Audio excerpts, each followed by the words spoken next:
যদি জানতে পারেন আপনার জীবনের আর মাত্র কয়েকটা দিন বাকি আছে, তাহলে কি করবেন? ভেঙে পড়বেন নাকি ভাগ্যের কাছে আত্মসমর্পণ করবেন? কিন্তু এক বালক তা করেনি। মাত্র 16 বছর বয়সে যার মৃত্যুর দিন নির্ধারিত ছিল, সে মৃত্যুর সামনেই দাঁড়িয়ে বলেছিল, আমার বিশ্বাসকে কেউ হারাতে পারবে না।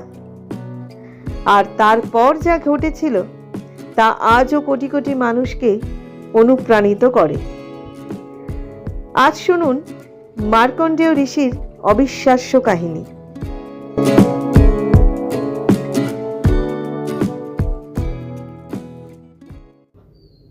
অনেককাল আগে বাস করতেন ঋষি মৃকণ্ড এবং তার স্ত্রী মরুদ্যতি। তাদের জীবনে একটাই দুঃখ ছিল, তাদের কোনো সন্তান ছিল না। বহু বছর ধরে তারা ভগবান শিবের কঠোর তপস্যা করলেন। অবশেষে ভগবান শিব তাদের সামনে আবির্ভূত হলেন। শিব বললেন, দুটি পথের মধ্যে একটি বেছে নাও। একজন অত্যন্ত জ্ঞানী ও মহৎ পুত্র, কিন্তু তার আয়ু হবে মাত্র 16 বছর, অথবা একজন সাধারণ পুত্র যার আয়ু হবে অনেক দীর্ঘ। ঋষি মৃকণ্ড এবং তার স্ত্রী কোনো দ্বিধা না করে প্রথম পথটি বেছে নিলেন। কিছুদিন পরে জন্ম নিলেন মার্কণ্ডেয়। শৈশব থেকেই তিনি ছিলেন অত্যন্ত মেধাবী, বিনয়ী এবং ভগবান শিবের পরম ভক্ত। কিন্তু তার পিতামাতা জানতেন 16 বছর পূর্ণ হলেই তাদের সন্তানকে হারাতে হবে। বছরের পর বছর কেটে গেল। মার্কণ্ডেয় বড় হতে লাগলেন। তার জ্ঞান, ভক্তি এবং সদাচরণে সবাই মুগ্ধ ছিল। কিন্তু যতই 16তম জন্মদিন এগিয়ে আসছিল, ততই তার পিতা মাতার মন ভারী হয়ে উঠছিল। একদিন মার্কণ্ডেয় তাদের দুঃখের কারণ জানতে পারলেন।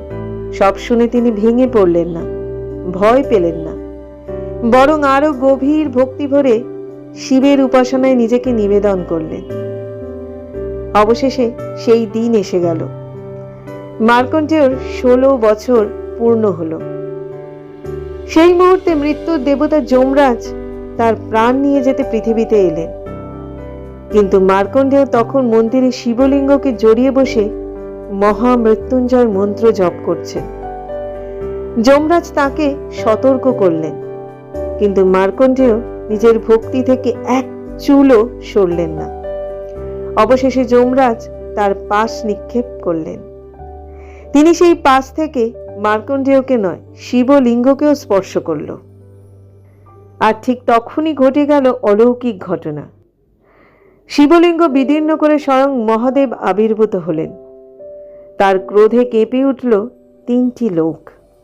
মহাদেব বললেন, আমার ভক্তের উপর আঘাত করার সাহস তুমি কিভাবে পেলে? যমরাজ নতজানু হয়ে গেলেন। মহাদেব ঘোষণা করলেন, মার্কণ্ডেয় চিরযুবা হয়ে থাকবে, মৃত্যুও তাকে স্পর্শ করতে পারবে না। সেই দিন থেকে মার্কণ্ডেয় অমরত্বের আশীর্বাদ লাভ করেন। কিন্তু এই কাহিনীর আসল শিক্ষা অমরত্ব নয়। আসল শিক্ষা হলো, জীবনে যত বড় বাধাই আসুক, ভয় নয়, বিশ্বাসকে আঁকড়ে ধরতে হয়। ভাগ্য কখনো কখনো আমাদের সামনে কঠিন পরীক্ষা নিয়ে আসে, কিন্তু সাহস, ভক্তি, অধ্যবসায় এবং আত্মবিশ্বাস থাকলে অসম্ভব বলেও কিছু থাকে না। মার্কণ্ডেয় আমাদের শেখান, পরিস্থিতি যতই কঠিন হোক, নিজের বিশ্বাস হারিয়ে ফেলো না। কারণ অন্ধকার যত গভীরই হোক, আলো তার পথ খুঁজে নেয়। আর যে মানুষ নিজের বিশ্বাসে অটল থাকে, তাকে পরাজিত করা পৃথিবীর কোনো শক্তির পক্ষেই সহজ নয়।